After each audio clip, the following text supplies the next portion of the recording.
Olá, boa noite. Estamos aqui mais uma vez para podermos ministrar uma palavra, trazer uma palavra de ânimo, de esperança, uma palavra de fé, de alegria, uma palavra que deixa alguma coisa plantada aqui dentro, aqui, e que nos faça ver coisas melhores, que nos dê de manhã aquela fé, aquela força para levantar e dizer: hoje pode ser o dia onde Deus fará proezas, onde Deus me ensinará. Hoje pode ser o dia em que Deus me usará para consolar pessoas, edificar pessoas. E eu posso receber neste dia bênçãos, paciência, paz, amor. Então, vamos ministrar uma palavra que nos faça pisar firme no chão e nos faça esperar o melhor e alçar a nossa confiança nas alturas e crer que Deus pode mudar tudo, que Ele, querendo, Ele cura enfermidades, Ele desfaz o mal, Ele corta o laço de morte, Ele traz o bem, Ele abre o mar, Ele derruba muralhas. Mas se caso nada mudar, se caso o mar continuar fechado, a muralha continuar de pé, intacta, se acontecer da enfermidade não sair, se as minhas dúvidas ainda continuarem grandes dentro de mim, se eu não ver coisas boas acontecendo, eu sei uma coisa muito poderosa, muito firme. Nada mudará o que eu sei, nada mudará a doutrina da minha crença, nada, porta fechada nenhuma, inimizade nenhuma, mal nenhum, planos que não dão certo, nada impedirá de eu continuar amando, servindo, adorando, me prostrando naquele que é o autor e consumador da minha fé e da minha vida.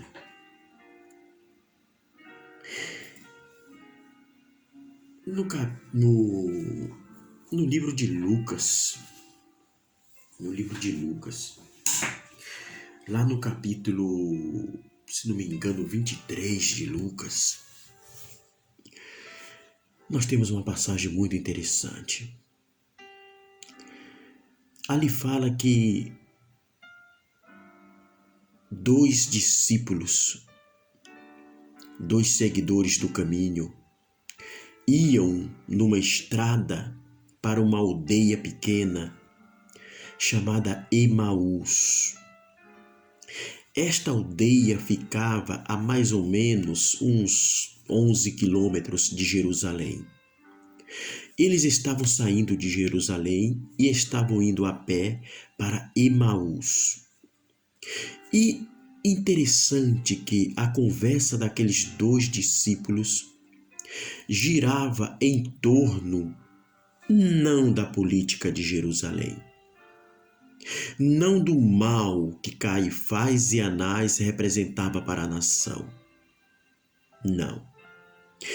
A conversa deles não era sobre o Império Romano e o mal que este império fazia à pobre nação hebraica.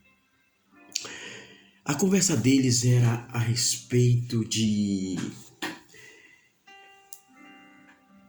um homem um barbudo, um galileu, um revolucionário, um Messias. Eles estavam na conversa falando a respeito de Jesus de Nazaré. E eles estavam conversando sobre tudo que houve naquela semana, naquela sexta-feira, naquele sábado e naquele domingo. E a conversa era pesada, e a conversa era triste, e a conversa era uma conversa sem vida. Não era fácil o que eles estavam conversando. Enquanto eles iam conversando, eis que se aproximou, fala a palavra, Lucas descreve, que se aproximou um homem e ajuntou-se a eles dois. E interessante que aquele forasteiro, aquele estranho, ele diz assim, sobre o que vocês estão conversando? E eles olham para aquele homem e não entendem. Ora, Jerusalém em peso, Israel em peso, a Judéia, a Pérea, a Galileia, a Roma, todo mundo está sabendo o que está havendo. Eles disseram assim, você é estranho aqui? Você é um forasteiro aqui nessas redondezas? Não ouviu falar nesses últimos dias de Jesus de Nazaré, que foi um homem forte, poderoso em palavras, poderoso em sinais, um homem amado, um homem que ele tinha todas as qualidades,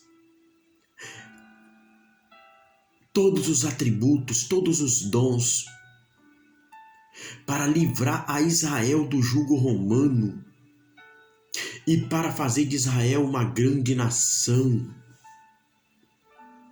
Mas os nossos líderes, os nossos príncipes, os nossos sacerdotes o pegaram e o entregaram para a morte. Ora, é certo que já é hoje o terceiro dia em que estas coisas aconteceram. E também é certo que algumas mulheres, elas foram até o sepulcro e não acharam o corpo daquele que se dizia profeta e que mataram e que colocaram no sepulcro, mas as mulheres, elas foram lá e não viram o corpo. Enquanto eles descreviam esta cena para aquele estranho disse assim para eles, eu vou ler porque fica melhor, né?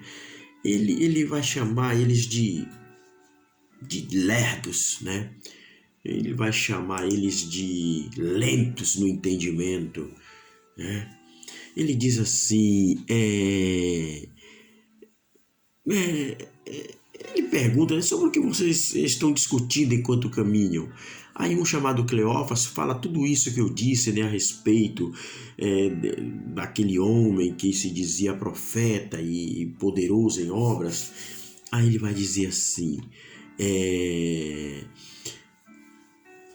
como vocês custam a entender as coisas?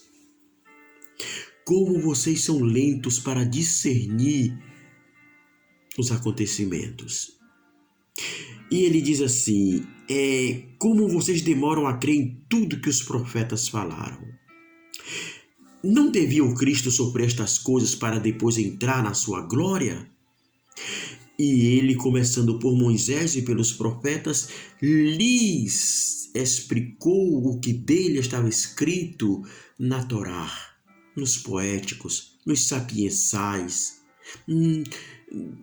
nos profetas, nos históricos. E aí é uma coisa interessante. É que quando aquela conversa vai indo, né, naquele sentido, chegam à aldeia, a aldeia de Emaús. Os 11 quilômetros mais ou menos ficaram para trás. E aquele estranho, aquele forasteiro faz menção, dar a entender que vai passar adiante, que vai seguir para adiante. E eles dois, os discípulos, dizem assim: já está tarde, já está muito tarde, fica conosco, pernoita conosco, amanhã você segue viagem. E aquele homem aceita ficar. E quando ele aceita ficar com eles, eles entram numa casa e ali eles, acham que se lavam, devem passar água no rosto, nos pés, nos braços, e eles devem trocar, talvez, quem sabe, alguma muda de roupa. Supõe-se, talvez sim, talvez não.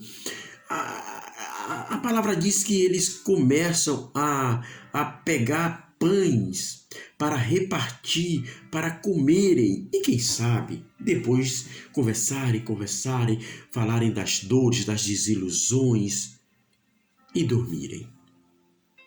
Mas quando aquele homem forasteiro, ele pega o pão, que ele abre o pão,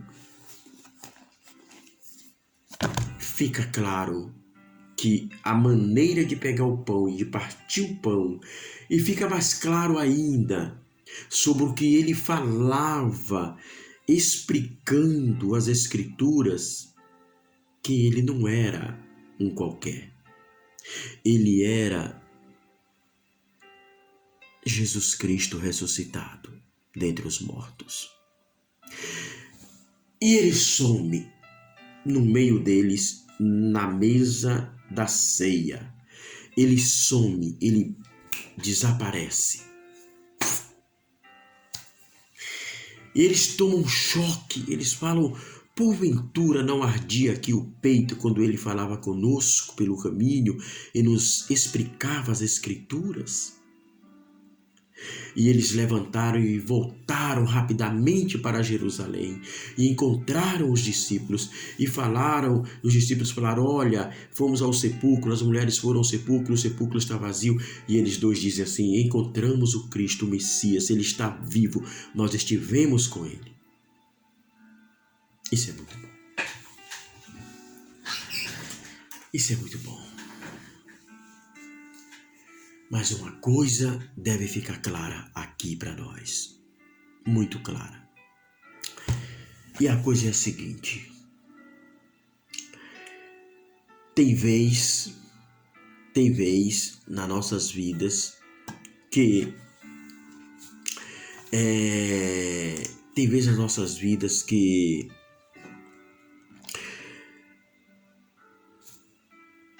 a notícia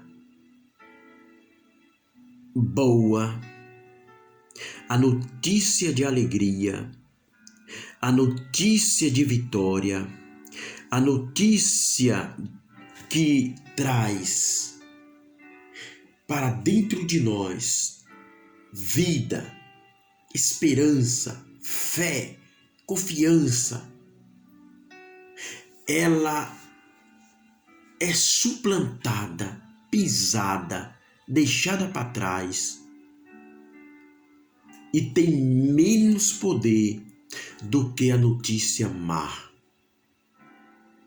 Tem notícias más, tem notícias ruins, tem informações negativas que tem mais poder, mais peso, mais potência do que as notícias que nos trazem alegria. estes homens tinham ouvido falar que as mulheres tinham ido ao sepulcro e que o sepulcro estava vazio. Mas só que agora eles, com a visão do que viram, com aquela coisa de Cristo sendo crucificado e morto, eles não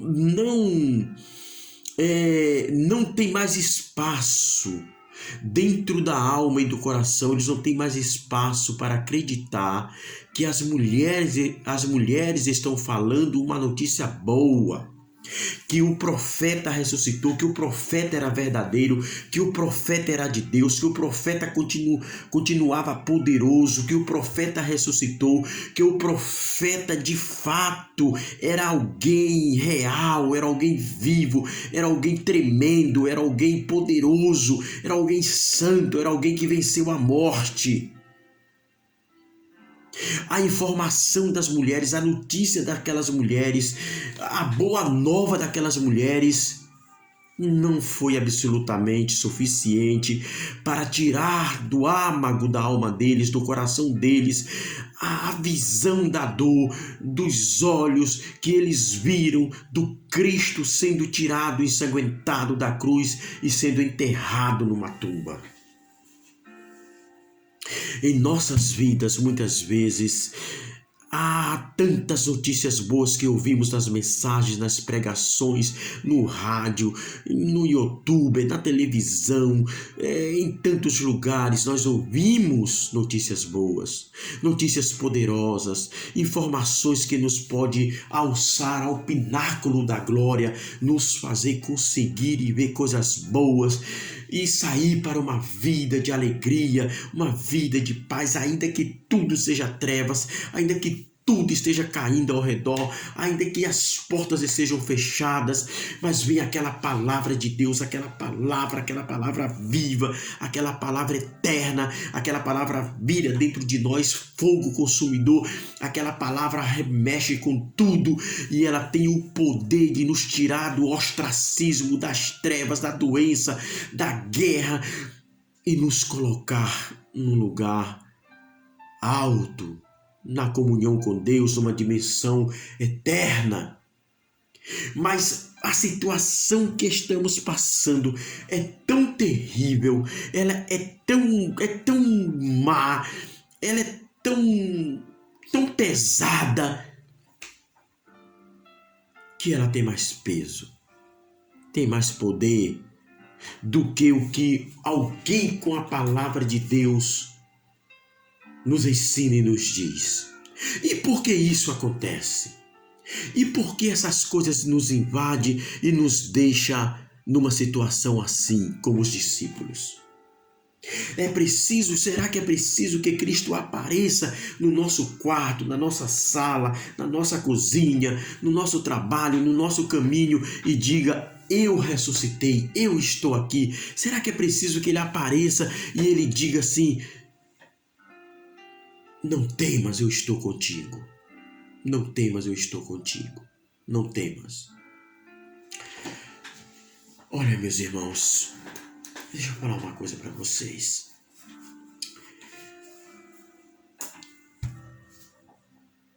Nós sabemos que tem situações na vida que é muito difícil. Tem situações na vida que nos fazem chorar, que nos fazem passar noites acordados, que nos fazem perder a fome e até mesmo a sede. Tem situações na vida pesadas mesmo, eu sei disso. Tem situações que nos fazem descrer das Escrituras. Isso é fato, isso é real.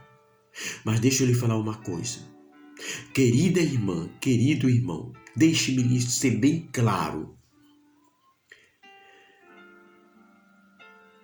Tudo é uma questão de abraçar aquilo que você ama. Eu, na minha vida, em momentos dificílimos, aparecem duas informações, duas profecias, duas verdades. Aparecem dois caminhos, dois pontos de vista, e eu preciso abraçar uma e negar o abraço à outra. Se eu abraço a situação difícil que estou vivendo, se abraço o medo, se abraço a condição real pela qual estou passando, se abraço o desemprego, a inimizade, a guerra, as calúnias, se abraço todas as coisas negativas, é com essas coisas que vou dormir e acordar e vou caminhar durante o dia. É com essas coisas que vou passar a conviver na minha vida. E isso é uma escolha. Não é fácil, mas abraçar o caminho que nos leva a Deus, a informação correta, abraçar a verdade que diz que Deus nunca mentiu, nunca mentirá, que Ele vive, existe, é real e age. Abraçar a verdade que diz para mim que Ele está vivo, que eu não estou sozinho, que essas coisas vão passar, que eu devo continuar a ter fé, que eu devo prosseguir, que eu devo continuar a amar aquilo que é bom. Se eu abraço, apesar de tudo, se eu abraço o que é bom, o que é direito, as probabilidades de eu sair vencedor, de eu obter vitória, são muito grandes. É possível que não haja mágica. É possível que eu ainda chore. É possível que eu ainda passe por dias difíceis. Mas vou passar por tudo amando e abraçando aquilo que é bom, crendo, confiando que tem notícias boas no caminho. E as notícias boas foram feitas para mim. E eu vou aceitá-las e abraçá-las e dormir e acordar e caminhar com elas. É muito melhor, muito melhor. Abandone o pessimismo e o negativismo. Apesar de tudo contra, creia no que é bom. E você conseguirá. Você vencerá. Você vai conseguir. Em nome daquele que vive para sempre. Amém. Senhor Deus te abençoe e te guarde. Louvado seja Deus. Assim, esse é o seu canal Terra de Avilar. Se inscreva, aperte o sino, dê um joia e fica conosco. Nós precisamos de você. Terra de Avilar. Avilar com H. Passe a mensagem adiante. Nos ajude. Muito obrigado.